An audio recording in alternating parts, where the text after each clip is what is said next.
Hi guys, this is Jeanette from Boricua Sewing and Crafts. This video, what I'm doing is I'm working on a project for a customer, and I thought that this would be a neat opportunity for you to see how I do these big blankets, okay? The customer purchased this blanket from Amazon. It's pretty heavy. It is kind of heavy, and it has fleece on it. It's really a very, very nice blanket, and she wants some initials to be put on it. But the reason why I wanted to do this video is to show you, I have the Brother 1055X, and the Brother 1055X comes with this really neat table. If I lift this up, you'll see this is usually the table that you put on the machine whenever you have like really heavy projects like a blanket or something like that. So I usually use this whenever I am doing like baby quilts. But in this situation, one of the things that I did was I have this rolling table. This rolling table, I got this from Michael's for like 99 bucks.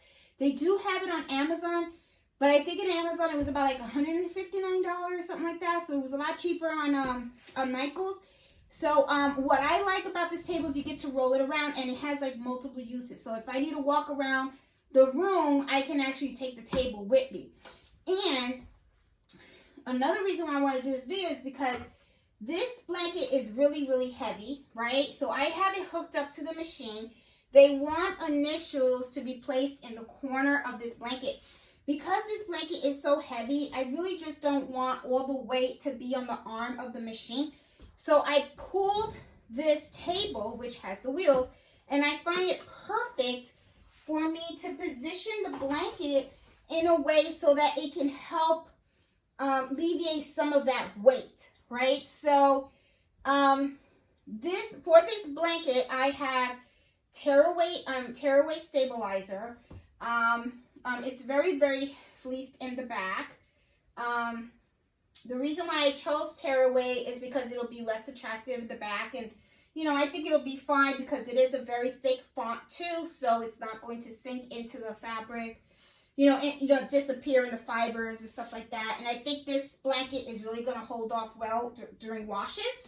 So what I'm going to do here is I am moving this table right underneath my Brother table before I going to start this machine. I also double check my bobbin because I don't want to have to go under the bobbin and change it afterwards. So, bobbin is set, the machine is set. My needle threader did break on the machine, so I'm waiting for the part, and then my husband will change it out for me.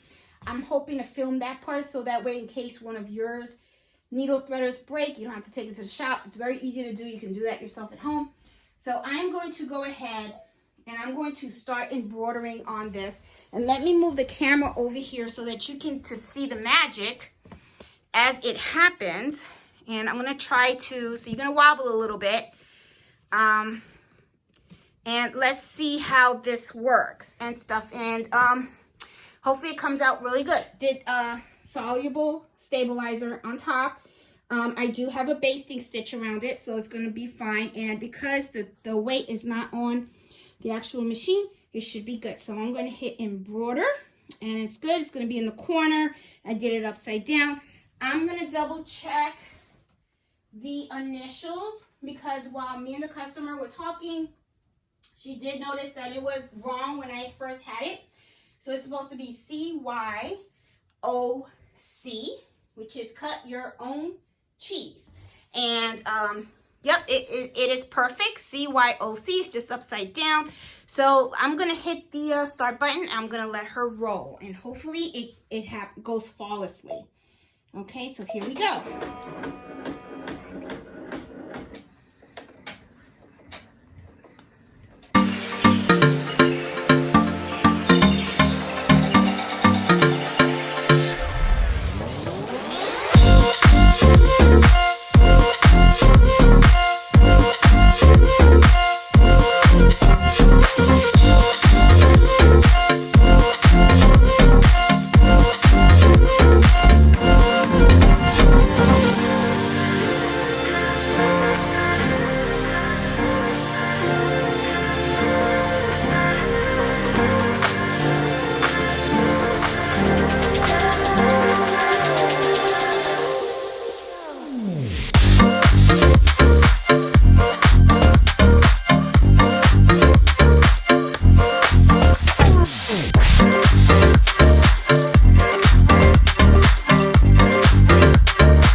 Okay guys, this is done.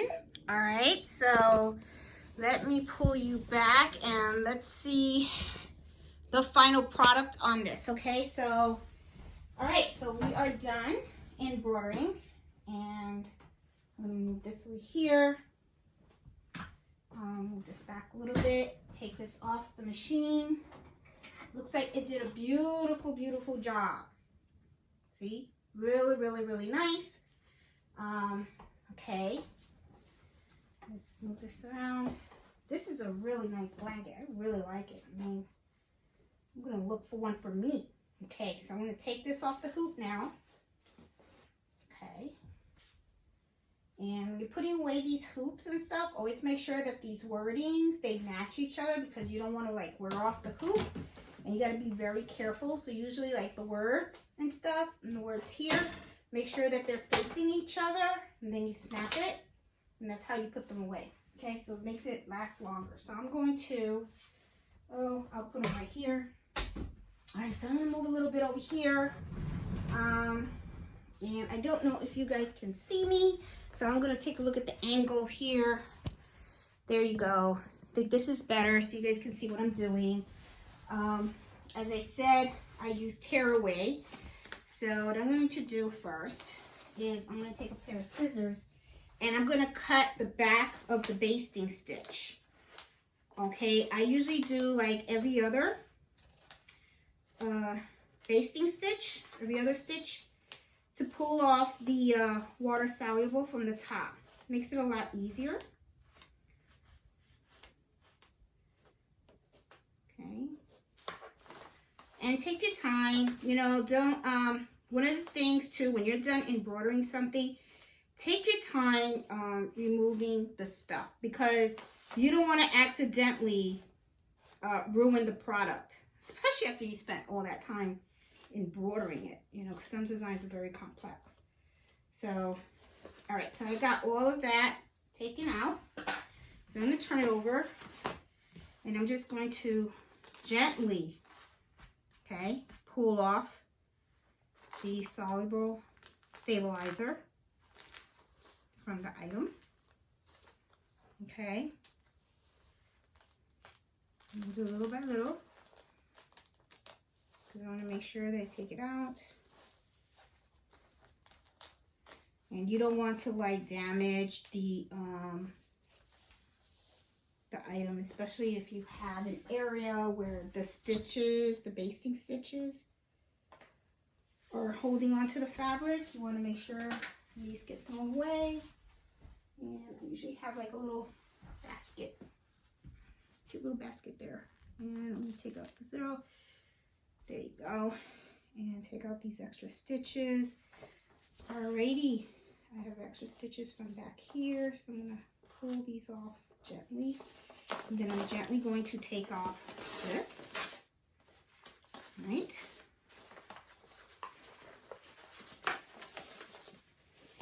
As you can see, this is the back looks like. Let's take this out. I do have some black thread here, which I have to remove. I'm gently going to remove it little by little. These situations, let me see.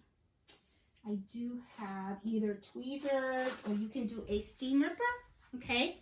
I actually prefer the tweezers for the simple fact that with a steam ripper, sometimes you can actually accidentally mess up the fabric. So I like to gently take out the basting stitch. That's the only bad thing about the basting stitch, is sometimes it can be a little bit of a challenge to remove. You know, it can be. But that's okay. And there you go. Let me just cut that off, and you can see it from the other side. Just cut it off there. It's just a little black dot. Can't even see it. Okay, I'm gonna remove this from the O, and any type of threads that I have. Pull this out because I don't want any thread pulls. And let me see, I do have black here. Let me just take that, cut that off. There we go. And I'm done. Easy peasy. Really nice. Look at that. So nicely embroidered, ready to go. Looks really good. So anyway, guys, hope you like this video and you give it a thumbs up. If you're new to my channel, please subscribe. I'm Jeanette from Boricua Sewing Crafts. I also host Embroidery Happy Hour every Friday at 8 o'clock. Where I like to share my experiences of the week while I've been embroidering, things that I've learned, and also, you know, just answer questions that people may have, you know, especially if you're new to embroidery. I also have a Facebook group called Embroidery Happy Hour Adventures, and you're welcome to join it. It's a great place for you to ask questions and show off your projects. So, guys, this was a really neat thing to do. I know the customer is going to be pretty happy. So right now I'm going to snap a picture of it, send it over to her, package it up so that way she can come and pick it up whenever she wants to.